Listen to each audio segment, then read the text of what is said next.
ज्योति ma'am, ये बताइए कि ये तो पहले से एक ब्रॉड फ्रेमवर्क था, लेकिन इस बार ये शुरुआत हो रही है और 2 चेंजेस किए गए हैं।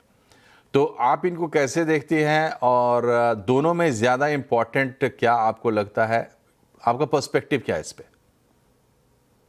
ये बात तो जब से नई शिक्षा नीति 2020 आई थी, अब नेशनल एजुकेशन पॉलिसी 2020 आई थी और एनसीएफ आया, दोनों एसई और एफएस, तभी से इसकी बात चल रही थी और बहुत प्रोग्रेसिव स्टेप है, बच्चों के लिए स्टेप है।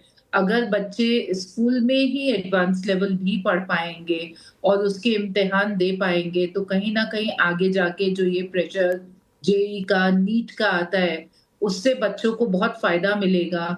तो बहुत ज्यादा प्रोग्रेसिव स्टेप है। और उसके साथ जो एक R1 R2 जो डिफरेंट लेवल्स ऑफ लैंग्वेजेस हैं, उसके बारे में बात करी गई है, तो वो भी बहुत अच्छा स्टेप है। साथ में R3 जो एक लैंग्वेज जोड़ी गई है, वो भी बहुत प्रोग्रेसिव स्टेप है कि बच्चे आज की तारीख में जहाँ एआई का जमाना है, वहां पे मल्टीलिंगुअलिज्म को बहुत ज्यादा इम्पोर्टेंस दी जा रही है। तो स्कूल से ही जब ये बच्चे पढ़ते हुए आएंगे तो उसको उनको इस चीज का बहुत फायदा होगा। वोकेशनल एजुकेशन को भी बहुत ज्यादा महत्व दिया गया है इसमें। सो वो एक तीसरी चीज है जिसकी कि अब सभी बच्चों को लेना होगा, वोकेशनल एजुकेशन भी, और फिजिकल एजुकेशन और आर्ट एजुकेशन को भी बहुत अच्छे से डिफाइन कर दिया गया है। उनके नंबर ऑफ आवर्स भी डिफाइन कर दिए गए हैं, उनका भी थियोरी और प्रैक्टिकल्स डिफाइन कर दिया गया है। तो जो हम चहुमुखी विकास की बात करते हैं, वो कहीं ना कहीं अब हर क्लास में दिखाई देगी, हर स्कूल में दिखाई देगा और बहुत अच्छे से बच्चों का विकास होगा। बच्चे इनोवेट कर पाएंगे। कंप्यूटेशनल थिंकिंग और एआई की भी इसमें बात करी गई है, वो भी एज अ मैंडेटरी सब्जेक्ट आया है। तो हर एक को, जब ये एआई का इतना जमाना है और बच्चे अगर एआई नहीं पढ़ेंगे, कंप्यूटेशनल थिंकिंग की तरफ नहीं जाएंगे, लॉजिक डेवलप नहीं करेंगे, तो आगे आने वाले टाइम में उनको बहुत दिक्कत आएगी। तो एक होलिस्टिक, बहुत अच्छा प्रोग्रेसिव करिकुलम निकाला गया है, जो कि एक कंप्लीट पर्सनालिटी को डिफाइन करता है बच्चों की, कि जो बच्चे विकसित भारत की तरफ भारत को लेके जाएंगे 2030 2047 में, सो वो किस तरह के बच्चे होंगे, वो क्या कर पाएंगे, उनकी क्या क्षमताएं होंगी, उनकी क्या दक्षताएं होंगी, ये सब ये करिकुलम दर्शाता है। तो बहुत ठीक है। Progressive step. ठीक है, तो जो इंटेंट सीबीएसई ने बताया है या इससे पहले सरकार ने बताया था जब ये पॉलिसी लाई गई थी, वो वही है जो ज्योति मैम बता रही हैं। लेकिन क्या सिर्फ इंटेंट से मंजिल हासिल होती है? अगर हम मान भी लें कि चलिए ठीक है, ये बिल्कुल आदर्श स्थिति है और हम इसको इसके तरफ बढ़ेंगे, लेकिन प्रॉब्लम्स तो फिर भी रहेंगी और उस पे हमें क्या करना होगा, इस पे हम बात करेंगे। लेकिन स्वाति जैन से पहले एक कमेंट ले लेते हैं। आपको कितना प्रोग्रेसिव ये स्टेप लगता है? और ख़ास करके ये 2 चीज़ों की हम बात करें, फ़िलहाल हम उस पे नहीं जा रहे हैं कि करिकुलम में क्लास 3 से बहुत कुछ ऐड किया जा रहा है और कई सारे चेंजेस होंगे, लेकिन हम इन 2 पे फोकस करते हैं। स्वाति, आपको क्या लगता है कैसे ये अनफोल्ड होगा? मेरा ये मानना है, ये सिर्फ एक सिलेबस का चेंज नहीं है, ये एक माइंडसेट का चेंज है। ये हमें रोट लर्निंग से real life application based learning की तरफ लेके जाता है। ये चेंज, जैसे कि आपने कहा, 2 लेवल्स पे हम स्टडी कर रहे हैं। एक तो जो 3 लैंग्वेज पॉलिसी एनईपी ने इंट्रोड्यूस की है, इसमें बच्चा अपनी मदर टंग पढ़ेगा, एक नेशनल लैंग्वेज और एक इंटरनेशनल लैंग्वेज। हम यहाँ पे फ्यूचर रेडी ग्लोबल सिटीजन्स तैयार कर रहे हैं। लैंग्वेज पढ़ने से बच्चे को कॉग्निटिव एबिलिटी का डेवलपमेंट तो होता ही है, लेकिन एक सेंस ऑफ कॉन्फिडेंस भी आता है। जब वो आउटसाइड वर्ल्ड को फेस करेगा तो एक अलग कॉन्फिडेंस से फेस करेगा। ये विजन है एनईपी का 3 लैंग्वेज पॉलिसी के साथ। जब हम बात करते हैं एडवांस्ड और basic level language and maths and science subjects की, वो भी एक बहुत अच्छा स्टेप है। Math standard versus applied maths. Math standard वो है जो कि बड़ा साइंटिफिक टेम्परामेंट का मैथमेटिक्स है। जहां तक कि अप्लाइड मैथ्स का सवाल है, वो जिन बच्चों को आगे चल के कॉमर्स लेना है, अकाउंटेंसी लेना है, उनके लिए कौन से मैथमेटिकल कॉन्सेप्ट जरूरी हैं, ये वो सिखाता है। तो एक बहुत अर्ली एज से बच्चा ये डिसाइड कर लेता है कि उसे किस तरह का मैथमेटिक्स पढ़ना है। I think that is also a very welcome change, क्योंकि अगेन ये एक माइंडसेट चेंज है। वन पॉलिसी फिट ऑल वाला जमाना गया। जितना कस्टमाइज कर सकते हैं, जितना टेलर मेड कर सकते हैं हम एजुकेशन को बच्चों के लिए, वो इससे हमें देखने को मिलता है। So it's a very welcome change by NEP.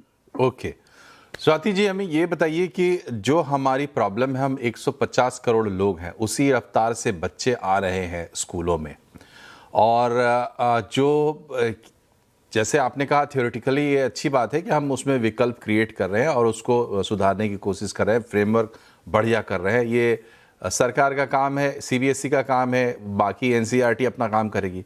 लेकिन असल पेच जो फंसा है वो फंसा है स्कूल्स में, इम्प्लीमेंटेशन में। आप इस 2 लेवल के पढ़ाई आप करवाएंगे, उसके लिए आपको टीचर्स चाहिए, इंफ्रास्ट्रक्चर चाहिए, स्कूलों का इंटेंट चाहिए। अब हम देख रहे हैं ये कोई छिपी हुई सच्चाई नहीं है, हमारे देश में प्रॉफिट मोटिव से अब स्कूल्स भी चल रहे हैं जैसे बाकी बिजनेसेस चल रहे हैं। उसमें ये किस तरीके से फिट होगा, क्या चैलेंजेस होंगे, स्वाति? देखिए, इम्प्लीमेंटेशन चैलेंज जरूर है, लेकिन डायरेक्शन, जिस डायरेक्शन में ये जा रहा है वो एकदम सही है। Teacher training will be the most important thing going forward. लेकिन अगर आप देखें एनसीईआरटी जो कि नई टेक्स्ट बुक्स ला रहे हैं, वो लगातार वेबिनार्स कर रहे हैं टीचर्स को ट्रेन करने के लिए, इस बदलाव के लिए। मुझे लगता है कोई बहुत बड़े स्टेप से ज्यादा जरूरी है राइट डायरेक्शन में, single step at a time. क्योंकि हम एक साथ तो बदलाव नहीं ला सकते, लेकिन अगर meaningful right steps by the right bodies लिए गए, तो मैं ये समझती हूँ कि ये बदलाव लाना इम्पॉसिबल नहीं है। सबसे ज्यादा इंपॉर्टेंट है डायरेक्शन, जो अब हमें एनईपी से राइट डायरेक्शन मिल गया है। तो of course implementation will be critical, but मुझे नहीं लगता कि राइट ट्रेनिंग और राइट इंटेंट, जो कि चीफ बॉडीज हैं जैसे कि एनसीईआरटी, सीबीएसई, वो अगर इसको राइट वे में इम्प्लीमेंट करें, तो मुझे लगता है कि ये बहुत जल्द हम सारे स्कूल्स तक, सारी टीचर्स तक पहुंच सकते हैं। ठीक है।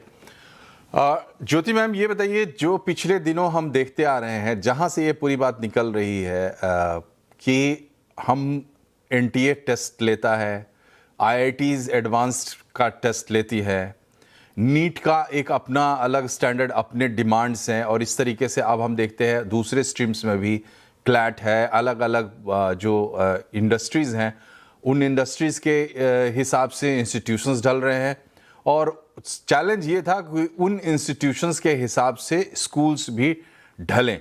अब इसमें आप कह सकती है या आप कह ही रही हैं कि सीबीएसई एक तरीके से मदद कर रही है, तो अब ये प्रॉब्लम्स क्या इससे ही सॉर्ट आउट हो जाएंगे, या कि जो हम देख रहे थे अभी तो एनटीए पे ही बहुत सारे सवाल हैं, जो एग्जाम्स होते हैं उसको लेकर, नीट तो है ही है, तो उसमें ये और अलग से प्रेशर बढ़ा देगा बच्चों पे, स्कूलों पे, या रिलीज करेगा, कैसे? देखिए, 2 चीजें मैं इसमें कहूंगी कि एक तो ये कि ये डबल एज स्वॉर्ड होने वाला है। इसको स्कूल्स और पेरेंट्स एडवांस लेवल को किस तरीके से देखेंगे? क्या ये कोचिंग सेंटर्स को ज्यादा एनकरेज करेगा, बच्चों को एडवांस स्टडीज के लिए और एक्स्ट्रा ट्यूशंस लेने के लिए मजबूर करेगा, कि बच्चे स्कूल के ऊपर डिपेंड करेंगे? मेरा ये मानना है कि जो अच्छे स्कूल्स हैं वो ये कोशिश करेंगे कि वो सभी बच्चों को एडवांस की तरफ पुश करें, स्पेशली जिन्होंने आगे जाके साइंस और मैथमेटिक्स लेना है।